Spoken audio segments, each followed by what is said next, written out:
இங்க பார்த்தா தமிழ் சாமி ரூமுக்குள்ளேயே போகாம வெளியவே நின்னுகிட்டு இருக்கு. இங்க பார்த்தா சாவித்திரி கடந்து கத்திட்டு கிடக்கு. அடியே தமிழ், அந்த விபூதி தட்டை எடுத்துட்டு வர இம்புட்டு நேரம் ஆடி அப்படின்னு சொல்லிட்டு இங்க சாவித்திரி கேட்கவும், இல்லம்மா இந்த போறேன் அப்படின்னு சொல்லிட்டு இங்க தமிழ் பார்த்தா தயங்கி தயங்கி நிக்குது. இத பார்த்தா மோகனா பாத்துறாங்க. தமிழ், நீ நில்லு, நான் போய் எடுத்துட்டு வரேன் அப்படின்னு சொல்லிட்டு மோகனா பார்த்தா பூஜை ரூமுக்கு போய் அந்த விபூதி தட்டை எடுத்துட்டு வந்து சாவித்திரிட்ட கொடுக்கவும், என்ன மதனி நீங்க போய் எடுத்துட்டு வந்துகிட்டு இருக்கீங்க,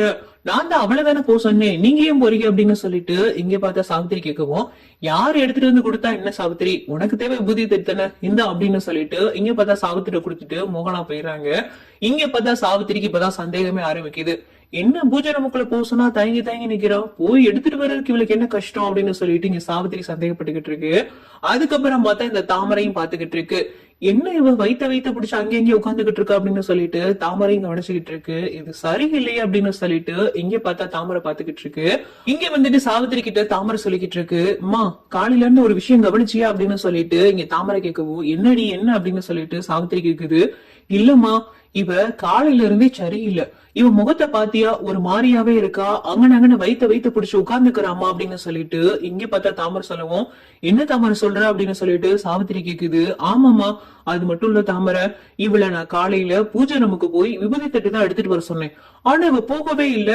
உடனே இவளை பார்த்த உடனே மோகனாமத்தினி தான் போய் எடுத்துட்டு வந்து கொடுத்தாங்க. இதுல என்னமோ இருக்குல்ல அப்படின்னு சொல்லிட்டு இங்க சாவித்திரி சொல்லவும், இல்லம்மா இதுல கட்டாயம் என்னமோ இருக்குதான், அவ வைத்த பிடிச்சு உட்கார்றதுக்கும் நீ பூஜை ரூமுக்கு போக சொன்னா அவ போகாம இருக்கிறதுக்கும் மோகனாத்த போய் பூஜை தட்டு எடுத்துட்டு வந்ததுக்கும் அப்ப இவங்களை பத்தி என்னமோ அவளுக்கு தெரிஞ்சிருக்கு, அதனாலதான் அவங்க வந்து எடுத்துட்டு வந்து கொடுத்திருக்காங்க, என்னமோ இருக்குமோ அப்படின்னு சொல்லிட்டு இங்க பார்த்தா சாவித்திரிக்கும் தாமரைக்கும் கன்ஃபார்மே ஆயிருது. அப்ப இவளை நல்லா வாஷ் பண்ணுவேன் தாமரை அப்படின்னு சொல்லிட்டு இங்க சாவித்திரி பார்த்தா தாமரை கிட்ட சொல்லவும், தாமரையும் பார்த்தா தமிழ் எங்கெங்கெல்லாம் போதா அங்க எங்க போயிட்டு வந்துகிட்டு இருக்கு. இங்க பார்த்தா ஆஸ்பத்திரிக்கு ஈஸ்வரியும் சித்ராவும் வந்திருக்கு. ரிசப்ஷனிஸ்ட்ல பார்த்தா இங்க பிரசவ டாக்டர் சாந்தலட்சுமியை பார்க்கணும் அப்படின்னு சொல்லிட்டு இங்க ஈஸ்வரி கேட்கவும், ரிசப்ஷனிஸ்ட கேட்டுக்கிட்டு இருக்காங்க, நீங்க யார் அப்படின்னு சொல்லி கேட்கல, நாங்க அமைச்சர் வீட்டுல இருந்து வரோம் அப்படின்னு சொல்லிட்டு இங்க பார்த்தா அமைச்சர் வீட்டுல இருந்து வந்ததை பத்தி ரிசப்ஷனிஸ்ட்ல சொல்லவும், உடனே ரிசப்ஷனிஸ்ட்ல போன் பண்ணி டாக்டர் கிட்ட சொல்றாங்க, இந்த மாதிரி டாக்டர் அமைச்சர் வீட்டுல இருந்து உங்களை பார்க்க வந்திருக்காங்க அப்படின்னு சொல்லிட்டு டாக்டர்கிட்ட சொல்லவும், நேத்து தானே வந்தாங்க, மறுபடியும் இங்க எதுக்கு வரணும் அப்படின்னு சொல்லிட்டு, சரி நீங்க இருங்க நான் உங்களை கூப்பிட சொல்லல, நீங்க அனுப்புங்க அப்படின்னு சொல்லிட்டு இங்க டாக்டர் சொல்லிட்டு மோகனாக்கு பார்த்தா கால் பண்றாங்க. மோகனா கால் பண்ணி, என்ன மேடம் நேத்து தான் வந்தீங்க, மறுபடியும் இன்னைக்கு ஏன் வந்திருக்கீங்க அப்படின்னு சொல்லிட்டு டாக்டர் சொல்லவும், இல்ல மேடம் நான் வரவே இல்லையே, நான் வீட்டுலதான் இருக்கேன் அப்படின்னு சொல்லிட்டு மோகனா சொல்றாங்க. இல்ல மேடம் இப்பதான் எனக்கு ரிசப்ஷனிஸ்ட்ல கால் பண்ணி சொன்னாங்க அமைச்சர் வீட்டுல இருந்த மாதிரி இருந்து வந்திருக்காங்க அப்படின்னு, நீங்க நேத்து தானே வந்துட்டு போனீங்க, மறுபடியும் நீங்க ஏன் வந்திருக்கீங்க அப்படின்னு சொல்லி கேட்கதான் உங்களுக்கு நான் போன் பண்ணேன் அப்படின்னு சொல்லிட்டு டாக்டர் சொல்லவும், இல்லையே மேடம் நான் அங்க எதுவும் வரல, இங்க வீட்டுல இருந்து வேற யாரும் வந்திருக்காங்களான்னு தெரியல, நான் கேட்டுட்டு உங்களுக்கு மறுபடியும் கால் பண்றேன் அப்படின்னு சொல்லிட்டு இங்க பார்த்தா மோகனா போனை வச்சுறாங்க. அதுக்கப்புறம் பார்த்தா இங்க வந்து மோகனா அங்கிட்ட தேடிக்கிட்டு இருக்கிறத பாத்துட்டு இங்க அப்பத்தா, அடியே மோகனா என்னடி அங்கிட்ட சுத்தி முத்தி பாத்துக்கிட்டு இருக்க என்ன அப்படின்னு சொல்லிட்டு இங்க பார்த்தா மோகனா கிட்ட அப்பத்தா கேட்கவும், இல்லத்த நம்ம வீட்டுல இருந்து யாரும் ஆஸ்பத்திரிக்கு போயிருக்காங்களா அப்படின்னு சொல்லிட்டு இங்க மோகனா கேட்காம, ஆமாடி இப்பதான் கொஞ்ச நேரத்துக்கு முன்னாடி ஈஸ்வரியும் சித்ராவும் ஈஸ்வரிக்கு ஏதோ ஒத்த தலைவலியா, அதனால டாக்டரை பார்க்க போறேன்னு சொல்லிட்டு இப்பதான் போனாங்க, ஏண்டி கேக்குற அப்படின்னு சொல்லிட்டு அப்பத்தா கேட்கவும், இல்லத்த ஒண்ணும் இல்ல அப்படின்னு சொல்லிட்டு இங்க மோகனா பார்த்தா மறுபடியும் டாக்டருக்கு போன் பண்றாங்க. ஓ, அப்ப நம்ம மேல சந்தேகம் வந்திருக்கு இந்த ஈஸ்வரிக்கு, அப்ப தமிழ் கர்ப்பமா இருக்காளா இல்லையா அப்படின்னு சொல்லிட்டு உண்மையிலே டாக்டர்கிட்ட விசாரிக்காகத்தான் இந்த ஈஸ்வரி ஒத்த தலைவலின்னு சொல்லிட்டு பிரசவ ஆஸ்பத்திரிக்கு போயிருக்கா அப்படின்னு சொல்லிட்டு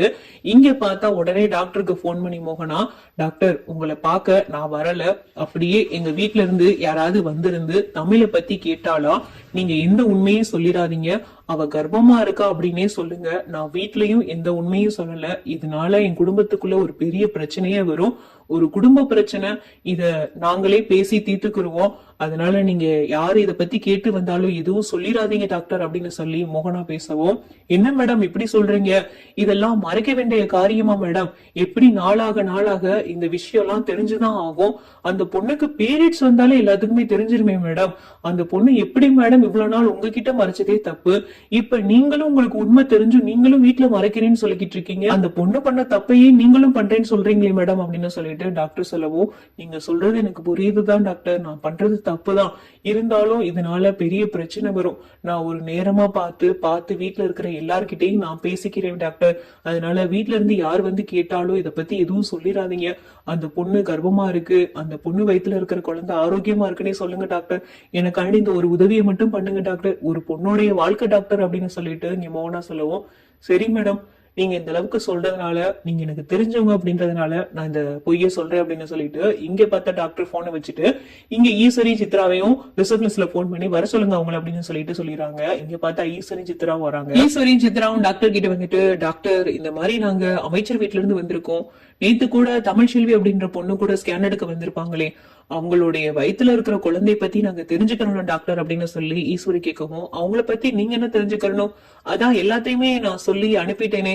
அப்புறம் எதுக்கு நீங்க தெரிஞ்சுக்கணும் அப்படின்னு சொல்லிட்டு டாக்டர் கேட்கவும், இல்ல டாக்டர் அந்த பொண்ணு ரொம்ப சின்ன பொண்ணு, அவங்களுடைய குடும்பத்துடைய சொந்தக்காரங்க தான் நாங்க, வயித்துல இருக்கிற குழந்தை எப்படி ஆரோக்கியமா இருக்கா என்ன ஏது டாக்டர் வாயால கேட்டுட்டோம்னா எங்க மனசு கொஞ்சம் நிம்மதியா இருக்கும், அதான் வந்தோம் அப்படின்னு சொல்லிட்டு ஈஸ்வரி கேட்கவும், அந்த பொண்ணுக்கு என்ன, அந்த பொண்ணு வயித்துல இருக்கிற குழந்தை நல்லாவே ஆரோக்கியமா இருக்கு அப்படின்னு சொல்லிட்டு டாக்டர் சொல்லிடுறாங்க. இதை கேட்கவும் பார்த்தா ஈஸ்வரிக்கு பகீர்னு ஆகிறது. என்ன டாக்டர் சொல்றீங்க, உண்மையிலேயே அந்த பொண்ணு வயித்துல குழந்தை இருக்கா அப்படின்னு சொல்லிட்டு இங்க ஈஸ்வரி கேட்கவும், ஆமா மேடம், இதுல என்ன உங்களுக்கு சந்தேகம், அந்த பொண்ணு நேரத்துக்கு மாத்திரை மருந்தெல்லாம் கரெக்டா போட்டா இன்னும் குழந்தை நல்லோடைய வளர்ச்சி இருக்கும் அப்படின்னு சொல்லி டாக்டர் சொல்லவும், சரிங்க டாக்டர் அப்படின்னு சொல்லிட்டு இங்க பார்த்தா ஈஸ்வரி சித்ரா வெளியே வந்துருதுங்க. என்னம்மா இவங்க இப்படி சொல்லிட்டாங்க, அப்புறம் ஏமா மோகனா பெரியம்மா முகமும் அவளுடைய முகமும் கொஞ்சம் கூட சம்பந்தமே இல்லாம பேயறிஞ்ச மாதிரி இருந்துச்சு அப்படின்னு சொல்லி சித்ரா கேட்கவும், அதான் தெரியலையேடி, என்னமோ இதுல இருக்கு, இதுல உங்க மோகனா பெரியம்மா இருக்காளே அவளும் அந்த தமிழை எதையும் மறைக்கிறாங்க, அதை நம்ம கூடிய சீக்கிரமே கண்டுபிடிக்கணும்.